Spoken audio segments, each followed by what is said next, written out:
Hey everyone, welcome back to the back of my work car. Today we're taking a quick look at how to fit, actually what I needed to do to fit this Magpul Zhukov 4 in to my Galil Ace. My dog's going to chase some birds, sorry. So starting off with the metal work, what you'll need to do is you'll need a Dremel and you'll need to modify this end right here. This is about roughly 19-30 seconds of material. Front to back will have to be removed. And the reason why is because you'll have to clear this part of the barrel here where they screwed into the receiver. That step down, you'll have to clear that.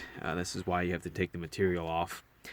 And the downward, I think it's, sorry, the material here, this measurement is 43/64, I want to say.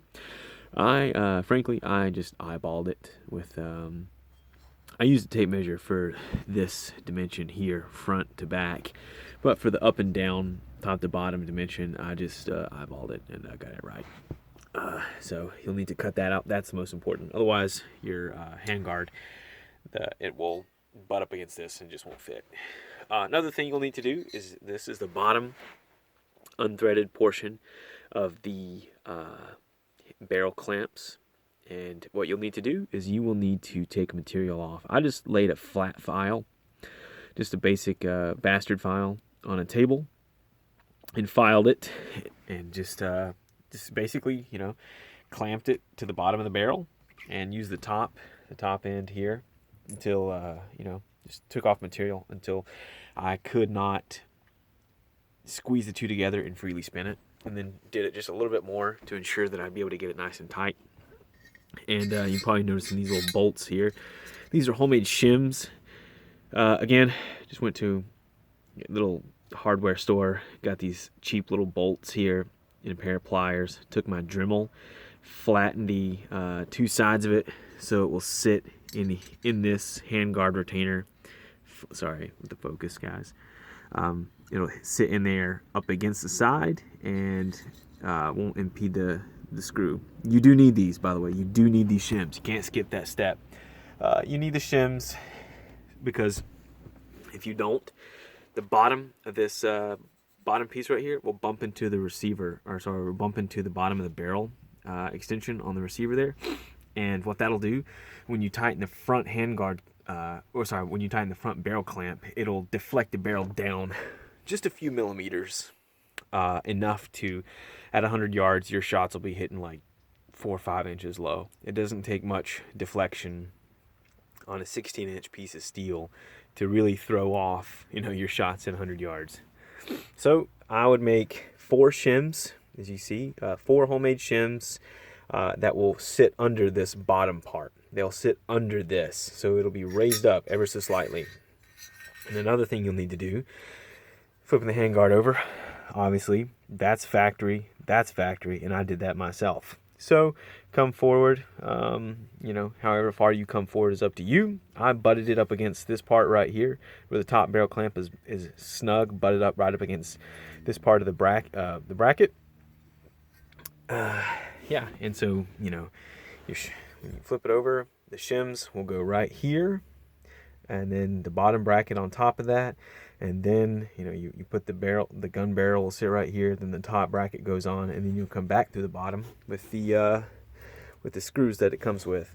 Now, I'm not going to be using the screws that it comes with, the factory Magpul screws anymore. One, they're super cheap. They want to strip out super easily. And they're also too short once you put these shims in there. So I went to Lowe's and got some screws, as you can see here. Socket head cap screws, 10 to 24 by 1.5. And that's just so whenever it's the same thread pitch, it's just longer, as you can see, because you lose about, when you put these shims in here, and they go through the bottom unthreaded portion, and then you put the top on with the factory screws, you can see down in there, you lose about half your thread engagement. Now, because this is only clamping to the barrel and it's not touching the receiver, I want it to be as tight as possible. I want to have as much thread engagement as possible because I do want to put a sling in one of these forward one of these forward M-lock slots. And if in the future I wanted to put a bipod on the bottom, you know, in one of those M-lock slots, I would also rather have more thread engagement than less thread engagement. And these, excuse me, these threads, sorry, these screws here were like $2 for 4 of them at Lowe's. Now, whenever you install the new screws, you will need blue Loctite. And the vibration of the barrel when you're shooting it will make these screws back out of the barrel clamps over time. And as you can see, this is a green, well, it looks flat dark earth, but it's actually OD green. It's really dirty too. But I'm going to RIT dye it black so it matches the rest of the polymer on the gun. So again, 19-30 seconds front to back here, 43/64 up top to bottom there. And I just used a Dremel brand Dremel from Lowe's. I got it for like 50 bucks. And the cutting wheel, this aluminum is fairly soft. It's not like 6061 or anything fancy. It's pretty soft aluminum. So the metal cutting wheel, just be patient, go slow. As you see, my cutting wheel slipped and marred it up. Not a big deal because you can't really see it. It's aluminum, so I don't care to cover it up. It's not like it's going to rust or anything. But yeah, so just go slow, take your time. I did it free-handed. I set it down on a table and used one hand to hold the bracket in place while dremeling with the other hand. If you had a vise, it would be way better. You could probably get far more precise cuts done. But yeah, anyway, so now you'll need your plastic part of the handguard. As you can see, I came in here with a Dremel with the very abrasive not polishing, but like cutting wheel, the fat abrasive one, and just blasted all this ribbing out of here. Now, some people will cut the ribbing that comes in here at an angle and try to get it as snug up to the receiver as possible. There will always be just a slight little gap right here between the back of the handguard and the receiver. And it's just because this metal bracket can only sit so far back. Otherwise, you have to take off a lot of material right here to get the bottom of this metal bracket flush with the bottom of the receiver here. It's not worth it, in my opinion. It's just like a, you know, not even a quarter inch. It's like a 3/16 inch gap. It's nothing. But anyway, so yeah, so just come in here, blast out all that ribbing. You want to open it up right there. Let me get in here. You want to open it up right here on the sides. Otherwise, it will butt up against that right there, and it'll want to squeeze itself back forward when you're trying to put the screws through.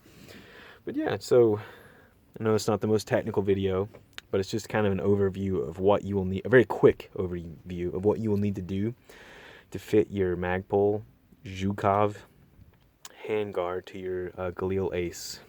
Oh, something I forgot to mention real quick. These forward holes right here, when you clamp the barrel, when you put the barrel clamp right here, you want it to not be sitting on this part of the barrel right here. See where the original handguard retainer bracket is? When the barrel, see that step down right there? You don't want your barrel clamp on that. You want it forward of that. If it's on that, it won't have a good solid mating surface. It'll slip and the handguard will, you know, wobble back and forth. You want the forward barrel clamp to be like right here if you can. Just make sure it is not on that barrel clamp right there, or sorry, on that step down. And if you just go with the factory distance, so if you try not to add the 2 extra holes, it will be sitting right there on that step down. So you will have to do that. Anyway, I'd like to give a shout out to Xenosapien on the AK files. He had a pretty good thread with a write-up about how to do this. If you're looking for a slower, more technical explanation, I highly recommend his video, or no, sorry, highly recommend his thread on the AK files. He does a lot better job of explaining the sort of the technical stuff than I do in this video. But yeah, anyway, so moving forward in the future, you will see my Galil Ace with this handguard on the channel as it continues to appear. And yeah, thank you for tuning in, and if you enjoyed the video, or if you want to see this ace in the future, consider subscribing. Thank you very much.